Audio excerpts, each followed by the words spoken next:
اعوذ باللہ من الشیطان الرجیم بسم اللہ الرحمن الرحیم الصلاۃ والسلام علیک یا سیدی یا رسول اللہ وعلی آلک واصحابک یا سیدی یا حبیب اللہ۔ الحمدللہ یہ 16واں پروگرام ہے اس عنوان پر کہ توحید اور کلمہ طیبہ کے چند حقائق۔ لاہور شہر سے 11 شوال المکرم 1442 ہجری 23 مئی 2021 عیسوی 16ویں پروگرام کے سیاق و سباق میں یاد رکھیے کہ کلمہ طیبہ کے جو دو حصے ہیں، کلمہ الوہیت میں بھی 12 حروف ہیں اور کلمہ رسالت میں بھی 12 حروف ہیں، اور 12 ربیع الاول کی نسبت 12ویں پروگرام میں بیان ہوئی۔ پھر آپ نے 12 مہینوں کا ذکر سنا، پھر آپ نے 12 قبیلوں کا ذکر سنا، پھر آپ نے 12 چشموں کا ذکر سنا، پھر آپ نے 12 سرداروں کا ذکر سنا۔ تو یہ سب 12 12 کی نسبت سے ہیں، اور یہ سب بے معنی باتیں نہیں ہیں۔ قرآن میں کچھ بھی ایسا نہیں ہے کہ جو حکمت سے معمور نہ ہو۔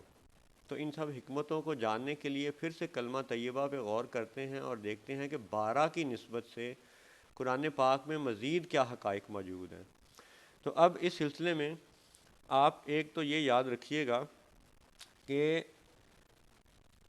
سابقہ شریعتیں، سابقہ انبیاء علیہم السلام اللہ کی توحید کا ذکر کرتے رہے ہیں، لیکن اس آخری جو شریعت کی انفرادی بات ہے، جو انفرادی شان ہے، وہ محمد الرسول اللہ ہے صلی اللہ علیہ وسلم۔ اب اس پہ مزید آگے چلتے ہیں اور 12 کی نسبت سے قرآن پاک کے مزید یعنی حقائق دیکھتے ہیں، جو کہ انشاءاللہ آپ کو کلمہ طیبہ سے بھی مطابقت رکھتے ہوئے نظر آئیں گے۔ اب یہ سورۃ الحجر جو کہ قرآن پاک کی 15ویں سورت ہے، اس میں قرآن پاک میں آسمان کے برجوں کا ذکر ہے، اور احادیث سے یہ ثابت ہے کہ برجوں کی تعداد بھی 12 ہے۔ تو تلاوت کرتے ہیں جی سورۃ الحجر کی آیت نمبر 16۔ اعوذ باللہ من الشیطان الرجیم وَلَقَدْ جَعَلْنَا فِي السَّمَاءِ بُرُوجًا وَزَيَّنَّاهَا لِلنَّاظِرِينَ وَحَفِظْنَاهَا مِنْ كُلِّ شَيْطَانٍ رَجِيمٍ إِلَّا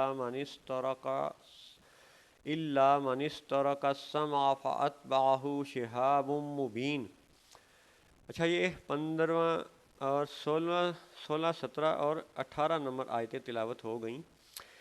16 نمبر آیت خالی یہ ہے وَلَقَدْ جَعَلْنَا فِي السَّمَاءِ بُرُوجًا وَزَيَّنَّاهَا لِلنَّاظِرِينَ، اور بے شک ہم نے آسمان میں برج بنائے اور اسے دیکھنے والوں کے لیے آراستہ کیا۔ پھر آگے 17 اور 18 کا ترجمہ یہ ہے اور اسے ہم نے ہر شیطان مردود سے محفوظ رکھا، مگر جو چوری چھپے سننے جائے تو اس کے پیچھے پڑتا ہے روشن شعلہ یعنی شہاب مبین۔ اب شیطان سے آسمانوں کو یعنی محفوظ رکھا جانا، اور پھر اگر وہ کوئی چوری چھپے اوپر جا کے خبریں لینے کی کوشش کرے تو اس کو جو فرشتوں کی جانب سے شہاب مبین روشن شعلہ مارا جاتا ہے۔ یہ بھی ایک دلچسپ موضوع ہے، لیکن فی الوقت ہم 12 کی نسبت سے اور کلمہ طیبہ میں کلمہ رسالت کے 12 حروف کی نسبت سے آیت نمبر 16 پہ غور کرتے ہیں۔ وَلَقَدْ جَعَلْنَا فِي السَّمَاءِ بُرُوجًا وَزَيَّنَّاهَا لِلنَّاظِرِينَ، اور بے شک ہم نے آسمان میں برج بنائے اور اسے دیکھنے والوں کے لیے آراستہ کیا۔ اب اسی آیت کی تشریح و تعویل میں سید محمد نعیم الدین مراد آبادی رحمۃ اللہ علیہ کنز الایمان ترجمے کے حاشیے میں اس حدیث پاک کا ذکر کرتے ہیں کہ جس میں سیدنا ابن عباس رضی اللہ تعالیٰ عنہ نے حدیث پاک کی روشنی میں 12 برجوں کا ذکر کیا۔ آپ لوگ اخباروں میں اور دیگر کتابوں رسالوں میں دیکھتے ہوں گے حمل، ثور، جوزہ، سرطان، اسد، سنبلہ، میزان، عقرب، قوس، جدی، دلو، حوت وغیرہ، یہ 12 جو ہے نا وہ یہ برج ہیں۔ ان برجوں کا بھی ایک علم ہے۔ اب جس طرح یہ بات ہوئی کہ 9 کا نمبر حج کے حوالے سے بھی اہم ہے، 9 کا نمبر انسان کی پیدائش کے حوالے سے بھی اہم ہے کہ انسان جب ماں کے پیٹ میں آتا ہے تو وہ 9 مہینے وہاں پہ گزارتا ہے، اور 9 کا عدد فسادی لوگوں کے لیے اور جادوگروں کے لیے بھی اہم ہے، اور 9/11 اس کا ثبوت ہے۔ ٹھیک ہے، مزید ثبوت انشاءاللہ مزید اگلے پروگراموں میں آئیں گے کہ قرآن پاک میں بڑا واضح طور پہ فرمایا گیا کہ فسادی جو گروہ ہے ان کا تعلق 9 کے ساتھ ہے۔ اب آپ یہاں پہ آ جائیں عدد 12 کے ساتھ۔ کلمہ طیبہ میں کلمہ رسالت کے 12 حروف ہیں، اور یہاں پہ اس آیت میں آسمان کے برجوں کا ذکر ہے، اور یہ حدیث پاک کے سیدنا ابن عباس رضی اللہ تعالیٰ عنہ 12 برجوں کا ذکر کرتے ہیں، تو اس کا مطلب ہے کہ یہ حدیث قرآن پاک سے مطابقت رکھتی ہے۔ تو برج چاہے وہ علم نجوم والے لوگ یوز کریں، وہ ان کا ایک اپنا طریقہ کار ہے، لیکن یہ حقیقت ہے کہ آسمان میں برج موجود ہیں جو ہمیں اس ظاہری آنکھوں سے، اس دنیاوی آنکھوں سے نظر آئیں یا نہ آئیں، لیکن چونکہ غیب پہ ایمان لانا ہمارے لیے لازم ہے، اور یہ بھی نبی کریم صلی اللہ علیہ وسلم کی دی ہوئی غیب کی خبر ہی ہے کہ آسمانوں میں برج ہیں، تو ہم مانتے ہیں کہ برج ہیں۔ اب اس سورۃ الحجر کی تلاوت کے ساتھ ساتھ سورۃ الفرقان کی آیت نمبر 61 کا مطالعہ بھی بڑا ضروری ہے، اس کی تلاوت بھی دیکھتے ہیں۔ سورۃ الفرقان قرآن پاک کی 25ویں سورت ہے، اور اس کی آیت نمبر 61 کی تلاوت ہم لوگ کرتے ہیں۔ اعوذ باللہ من الشیطان الرجیم۔ تبارک الذی جعل فی السماء بروجا وجعل فیہا سراجا وقمرا منیرا۔ بڑی برکت والا ہے وہ جس نے آسمان میں برج بنائے اور ان میں چراغ رکھا اور چمکتا چاند۔ اب یہاں پہ یہ سورۃ الفرقان کی آیت نمبر 61 ہے، اور فرقان فرق سے ہے۔ فرق یعنی یوں سمجھ لیں جیسے حق و باطل کا فرق، کہ کون سی ذات ہے جس کے حوالے سے حق و باطل کا فرق پہلے بھی سامنے آتا رہا اور اب بھی سامنے آئے گا انشاءاللہ۔ ایک اور دلچسپ بات یہ ہے کہ یہ جو آیت نمبر 61 آپ کے سامنے تلاوت کی گئی، اس سے جو پچھلی آیت ہے یعنی آیت نمبر 60 سورۃ الفرقان کی، وہ آیت سجدہ ہے۔ وہ یہ حقیر آپ کے سامنے اس لیے اس وقت پوری تلاوت نہیں کر رہا کہ پتہ نہیں سنتے وقت آپ لوگ کس حالت میں ہوں، سجدہ کر سکیں یا نہ کر سکیں، لیکن دلچسپ پہلو یہ ہے کہ سورۃ الفرقان کی آیت نمبر 60 آیت سجدہ ہے، یعنی وہ بڑی خاص آیت ہے جس پہ اللہ تعالیٰ نے سجدے کا حکم دیا، یعنی رسول پاک نے ہمیں بتایا کہ جب آیت سجدہ تلاوت کی جائے، آپ پوری پڑھو یا پوری سنو، تو سجدہ کرو۔ اب اس سجدے کے بعد جو ذکر ہے وہ پھر سنیں۔ تبارک الذی جعل فی السماء بروجا وجعل فیہا سراجا وقمرا منیرا، یعنی آیت سجدہ کے بعد یہ فرمایا گیا تبارک الذی، بڑی برکت والا ہے وہ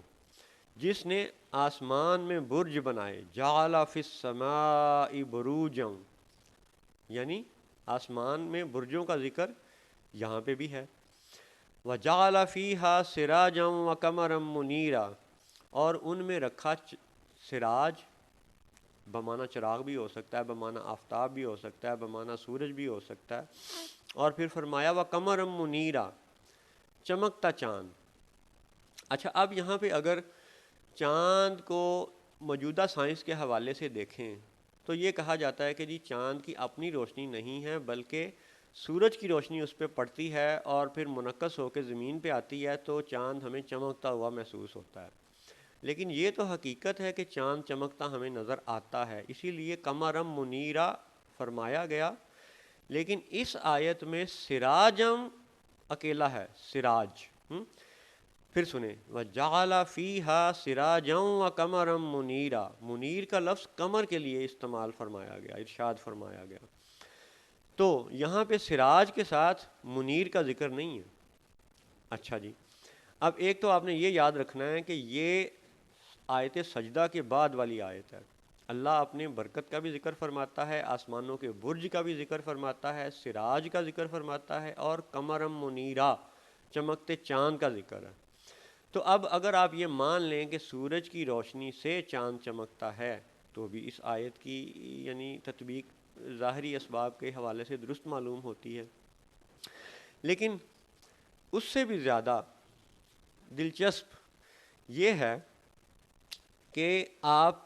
اگلی 2 آیات بھی سنتے چلے جائیں اور پھر دوبارہ سورہ فرقان پہ واپس آئیں گے تو آپ کو پر لطف احساس ہوگا۔ اب آپ دیکھیں قرآن پاک میں 85ویں نمبر پہ سورۃ البروج ہے، سورت کا نمبر 85 ہے، اور اس کی ہم پہلی 3 آیات تلاوت کرتے ہیں۔ اعوذ باللہ من الشیطان الرجیم، بسم اللہ الرحمن الرحیم۔ والسماء ذات البروج والیوم الموعود وشاہد ومشہود۔ اس کا ترجمہ ہے قسم آسمان کی جس میں برج ہیں، اور اس دن کی جس کا وعدہ ہے، اور اس دن کی جو گواہ ہے، اور اس دن کی جس میں حاضر ہوتے ہیں۔ اب پھر سنیں، والسماء یعنی آسمان کی قسم کھائی گئی، ذات البروج برجوں کی قسم کے انداز میں یعنی ذکر کیا گیا، والیوم الموعود وہ یوم جس کا وعدہ کیا گیا، یعنی یہاں سے مراد یوم حشر، یوم قیامت بھی لیا جا سکتا ہے۔ اور پھر فرمایا وشاہد ومشہود، اب شاہد گواہ کو کہتے ہیں، اور مشہود جس کی گواہی ہو، یعنی جن لوگوں کی گواہی دی جائے گی وہ بھی موجود ہوں گے، اور جو خود گواہ ہیں وہ بھی موجود ہوں گے۔ اب قرآن پاک کی دیگر آیات سے یہ ثابت ہے کہ انبیاء علیہ السلام کو بھی شاہد کہا گیا، بتایا گیا، فرمایا گیا، اور ان سب گواہوں پہ حضور نبی کریم صلی اللہ علیہ وآلہ وسلم بھی گواہ ہیں۔ ٹھیک ہے جی، تو اب قرآن پاک کی ان آیات کو آپ ذہن میں رکھیں کہ آسمان میں برجوں کا ذکر ہے، اور حدیث پاک میں ان برجوں کے 12 ہونے کا ذکر ہے، اور یہ بھی آپ نے یاد رکھنا ہے کہ 3 قبلے ہیں، خانہ کعبہ مکہ شریف میں، مسجد اقصی فلسطین میں، پھر بیت المعمور آسمانوں میں، اور ان تینوں قبلوں کے امام محمد الرسول اللہ ہیں صلی اللہ علیہ وآلہ وسلم۔ اب اس آسمانوں کے برجوں والی آیات کا جب آپ نے ذکر سورۃ البروج میں بھی سن لیا، سورۃ الفرقان میں بھی سن لیا، ٹھیک ہے، تو اب ذرا سورۃ الاحزاب کی آیت دیکھتے ہیں، آیت نمبر 45 اور 46۔ فرمایا اللہ تعالیٰ نے، اعوذ باللہ من الشیطان الرجیم، یا ایہا النبی انا ارسلناک شاہدا ومبشرا ونذیرا وداعیا الی اللہ باذنہ وسراجا منیرا۔ ترجمہ یہ ہے، اے غیب کی خبریں بتانے والے نبی، بے شک ہم نے تمہیں بھیجا حاضر و ناظر، اور خوشخبری دیتا، اور ڈر سناتا، اور اللہ کی طرف اس کے حکم سے بلاتا، اور چمکا دینے والا آفتاب، صلی اللہ علیہ وسلم۔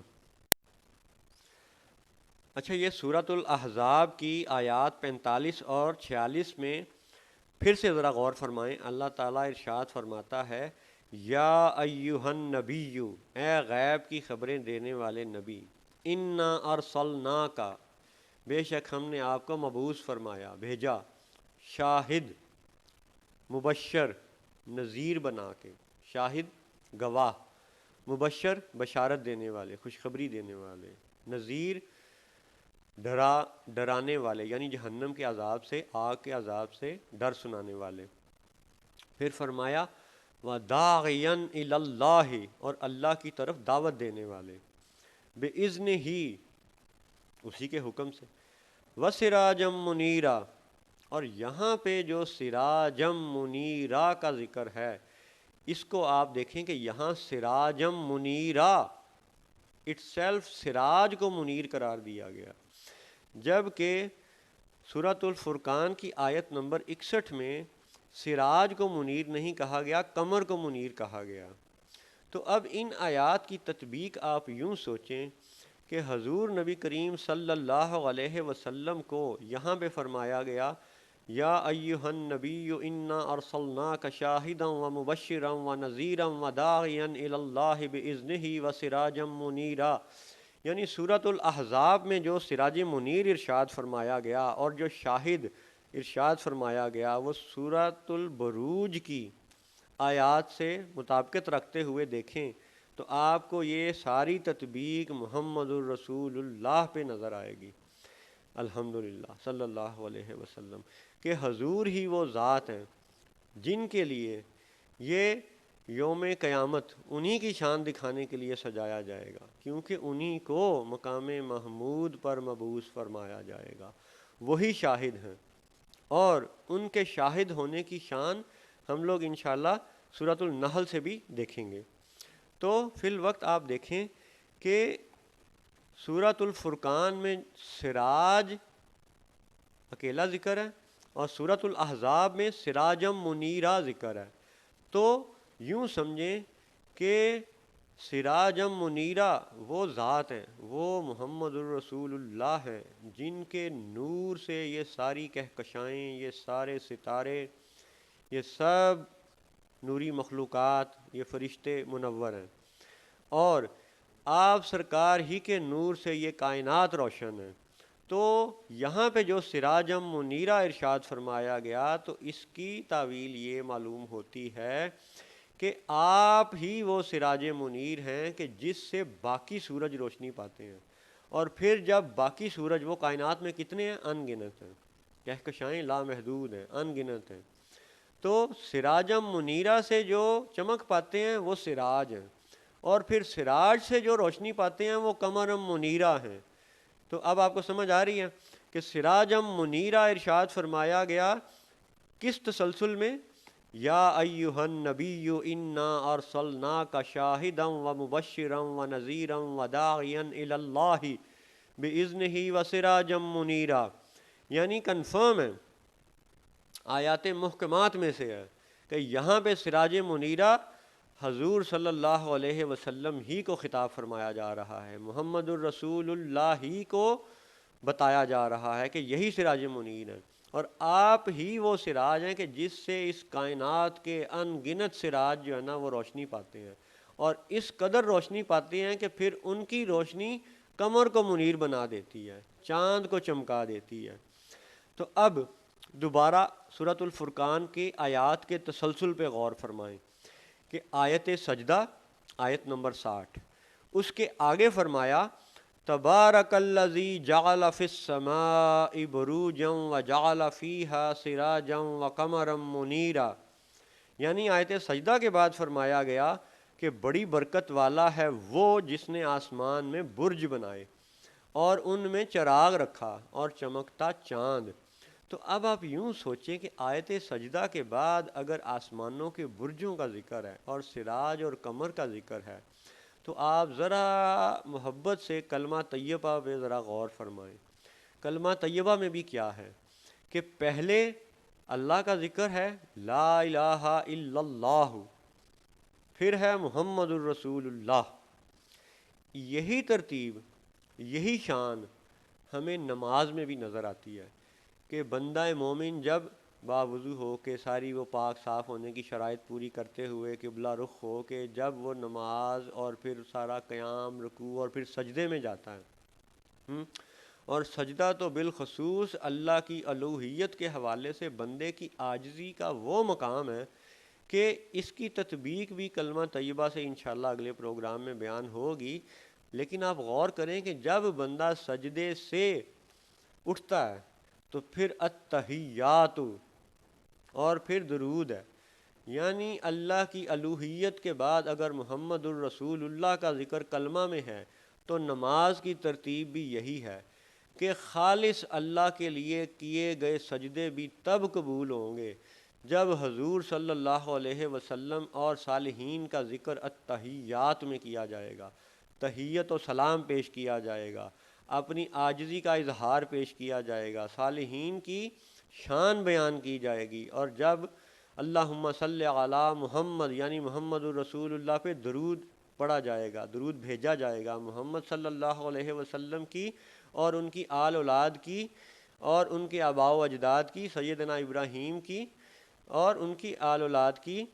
تعریف بیان کی جائے گی تو سجدہ قبول ہوگا، ورنہ نماز دہرانی پڑے گی۔ تو اب وہی ترتیب جو کلمہ میں ہے، وہی ترتیب جو نماز میں ہے، یعنی سجدے کے بعد التحیات اور پھر درود ہے،